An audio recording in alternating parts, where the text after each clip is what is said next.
Every time I see a rel come up here and get everybody fired up, I vow that I'm going to do next time I come back, I'm going to do a cartwheel onto the stage. And when I take that step up, I said, okay, maybe it'll be next time. You know? I'd like to talk just a little bit about Coleman, where we've been, what we think is the future, and then talk a little bit about my big idea, our big idea, not my big idea. So we're a mid-sized charitable foundation. We do cancer and education in Chicago, and entrepreneurship is the only thing that we do kind of on a national level.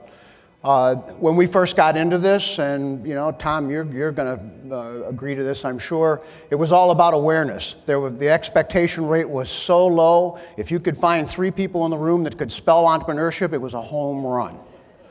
And we banged that drum for a long, long period of time and said, where do we go? So we did our first chairs in entrepreneurship at colleges and universities. We don't do chairs in entrepreneurship anymore. Once that money crosses the line to the institution, the party's over. There's no more motivation anymore for everybody to keep on growing and moving ahead. So we don't do that.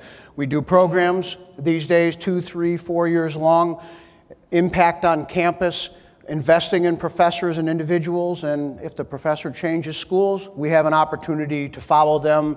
If we like the school that we're with, we stay put. So we've really, 5 years ago, I had an opportunity to speak at USASP, and I thought, you know, we've been thinking about this and working in it for such a long time. We need to think about the pathway that exists across entrepreneurship programs. So I brought in Steve Mariotti to talk about the high school space and the youth entrepreneurship space. Donna Duffy, who runs an unbelievable community college entrepreneurship program in Kansas City, and Harold Welsh, who is a senior entrepreneur scholar. And we did this white paper in front of 700 people in the room. And we got done, and the applause was overwhelming. And I thought, why are we missing the fact that these programs absolutely need to be connected? That we need to be thinking about that pathway that young people take.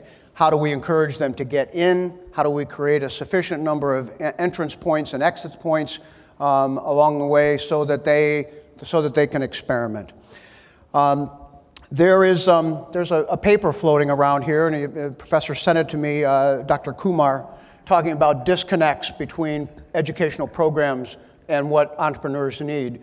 And that's something we've been recognizing for a long, long time. The things that pay off for you as educators are not the things that pay off for entrepreneurs and the things that they need every day on the street.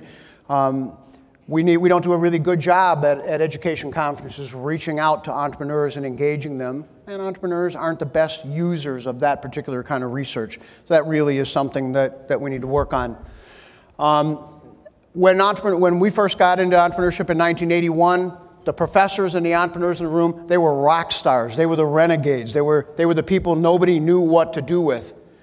And I get a little scary when I come to sessions, and like one we heard the other day and one I was in recently, and entrepreneurship is now talked about being a legacy program. And you start thinking, oh, how did we become a legacy program? How did we lose our edge? When did we quit being rock stars? It's like, you know, we don't want to be a legacy program collectively. So what's my idea? Really, it's to, and I don't believe we have a choice. We have to figure out, I'm going to lump it all together under collaboration. We don't really do it very well. Everybody talks about bringing entrepreneurs to campus. Do we know what that means? Do we have a central definition of the best ways to use entrepreneurs on campus? Do we really make the entrepreneurs feel like they are absolutely engaged in what we're doing on that campus? I don't think we're there yet. I think if we did a poll and we say, how many people bring entrepreneurs to campus, everybody would raise their hand. And then the question that comes up afterward is, so what? Are they coming back on their own? Are they bringing their friends? Are they bringing their time and talent? What do we know that really works out of the engagement of that entrepreneur?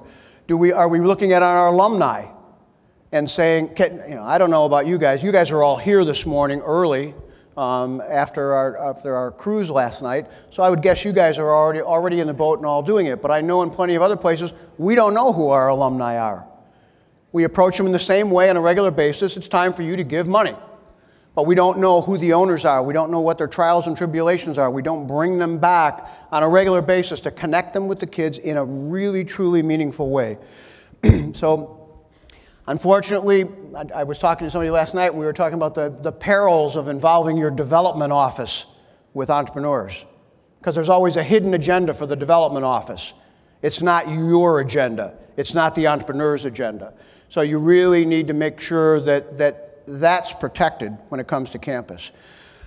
Again, IDing what works with entrepreneurs and figuring out a way to measure the impact of what those entrepreneurs are doing on campus. There are some really, really creative things going on there, but my fear these days is we're creating more and more entrepreneurship program silos.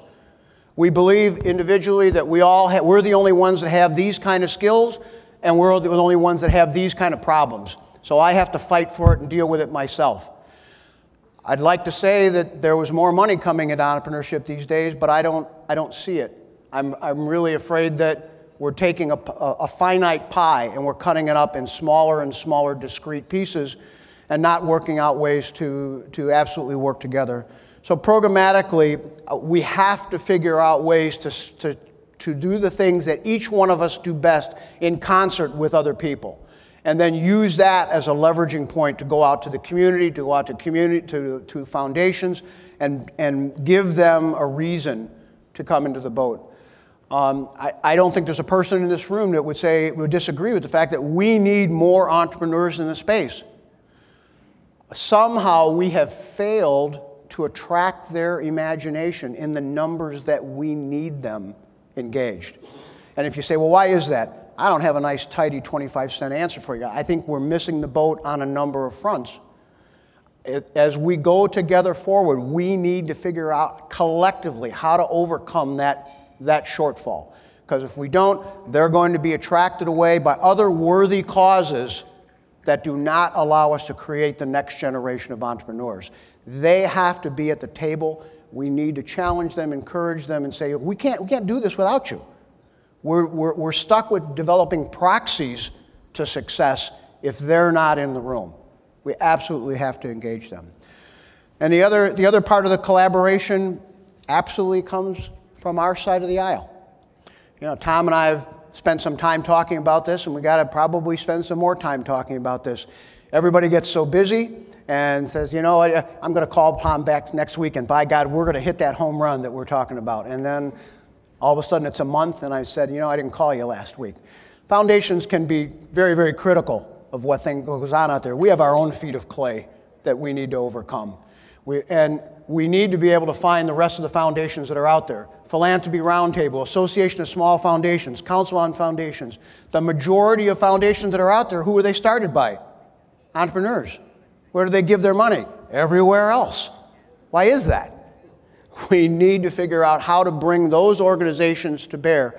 Joe and I had a couple of rounds of conversations, and we're going to have a big pot of coffee, and we're going to work out how we can battle this going forward. Be hopeful, be vigilant. Those are my two big ideas. Collaborate, collaborate, collaborate. Figure out ways that I can give back a piece of what we do to get a piece of what you do, so we look like we are in this together and we're pushing a united front.